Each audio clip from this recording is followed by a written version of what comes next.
Welcome to Pluralsight. I'm Rusty Devine, and you're watching Agile Requirements Process from Idea to Minimum Viable Product, a course that will teach you how to be well prepared before writing any code for a new software development project. Have you ever seen a new software project struggle to get started, sometimes spending months defining a charter or requirements document, or other times jumping in too soon without clear direction? This course will teach you how to start a project quickly and efficiently and avoid that chaotic back and forth nature. You will learn how to get everyone involved with a new project to agree on the vision, objectives, and course the project should take so that your chances for a successful project are maximized. Let's begin by talking about who may be interested in the process taught in this course. If you've ever been part of a team as a developer, analyst, or project manager who has been handed a new software initiative by your organization and have felt that surge of excitement to be embarking on something new, mixed with trepidation of not knowing where to begin, then you will appreciate this course, especially if the project was difficult to get off the ground. Maybe you have an idea for an app you would like to get started on, but just haven't been able to draw a fence around what this app is and who would want to use it. Or maybe you've jumped into coding on your idea but keep losing your way. Then this course will be helpful to you. If you are a software consultant who builds medium to large line of business solutions for clients, but have struggled balancing the customer constraints of budgets and schedules with practicing an agile development process, then you will be interested to continue with this course to find out how to weed out bad prospects and get your customer more involved in the process for a better chance at a successful outcome. Possibly you aren't involved with software development, but you are interested in a structured process for a group of people to define a shared vision, brainstorm a set of ideas, and agree on the ranking of priorities. You could easily tailor this process to fit your needs too. This course will teach you how to be well prepared before writing any code for a new software development project. It demonstrates a requirements definition process, but what you will learn is also a lot more than that too. Getting the right people in the room to talk about the problem and solution is paramount to this process. A good meeting will involve a representative or two from end users, domain experts, project financiers, also known as sponsors, and developers.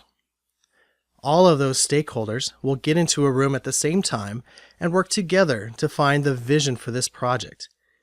Everyone will participate in brainstorming the features the solution could have and agree on what would be necessary to call each feature done. Along the way, the group will uncover expectations, assumptions, and constraints, which by knowing them now will save loads of time down the road while building the solution. Everyone will get an opportunity to help rank the priority of each feature and contribute to the decision of what subset of that list of features defines the minimum viable product, the smallest thing it makes sense to complete to get a first release out that is usable. The result of these meetings will be more than a product backlog. It will be the consensus, shared context, and vision that will greatly increase your chances for a successful project. The expectation of starting small will be set, and the value and the agility to pivot as needed will be introduced or reinforced to your customer. When it is your first project with a customer, it's also an introduction to your process to teach your customer about the way you do software development and begin building a relationship of trust. These aren't the only benefits either. Let's take a look at a few more that are not directly related to this process. Defining a shared vision and agreeing on the path to take are great ways to start a project, but there are also indirect benefits of this process. Starting a new project is hard. There is typically a thrashing stage where you flail around trying to figure out what to do first and what will be needed.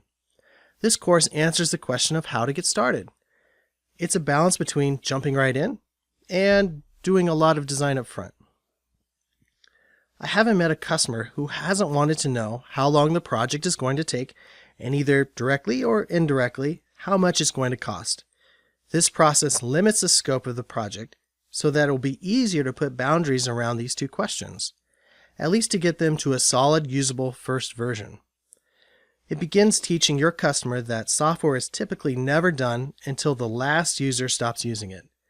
Programming doesn't have to continue forever, but with unlimited budgets, it likely would. Often key people, developers, and end users are left out of the early stages of the process, and the problem this causes isn't recognized until the first release. By getting representatives from these two groups in at the beginning, they will gain the context that can really never be understood from reading through a design document or the list of features. They will know why the project is focusing on this or that, and why something they think may have been a better idea was already discussed and discarded. If you are a software consultant working with an external customer, this process can be valuable to you in a couple of other ways too.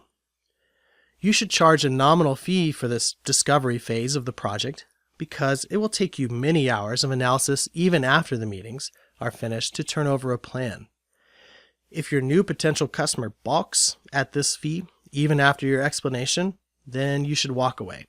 You just saved yourself a lot of heartache from a project that would never have gone smoothly. The second benefit can be that after doing this initial process, you may have learned something that makes you not want to continue the project, whether it's a relationship or technology mismatch. Likewise, your customer may decide the same. But neither of you are obligated to continue after this process, and you can again save yourself some pain of a project with a people or technology mismatch. Hopefully you're excited to learn more about this now, but first let me caution you on some times when you do not want to use this process. It's not the best fit for every situation. The process this course covers works well when there's an idea that needs to be refined into a vision and prioritized. It can be a brand new project or an addition or improvement to an existing solution. But there are some situations where it would be better to use a different process.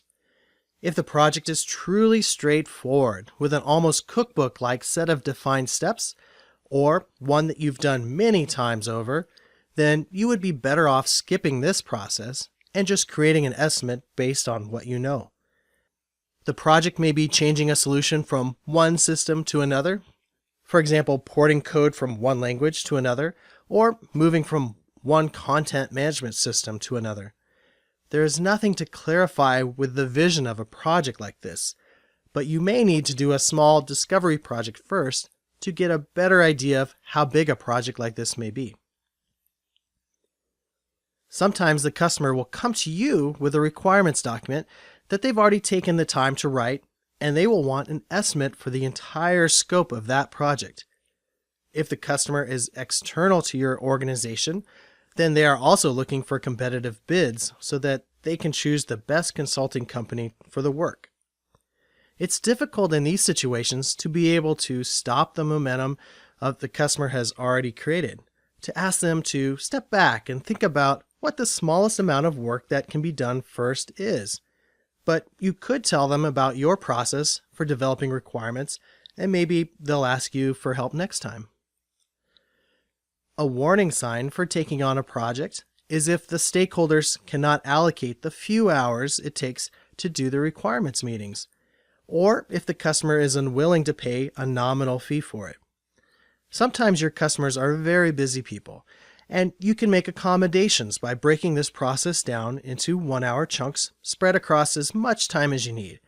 But you do need to get everyone in the same room at the same time, or else you won't develop a shared vision for the project, which is a risk that typically doesn't trigger until the project is done and users start trying the software out for the first time, and then it's very expensive to go back to fix the fundamental problems.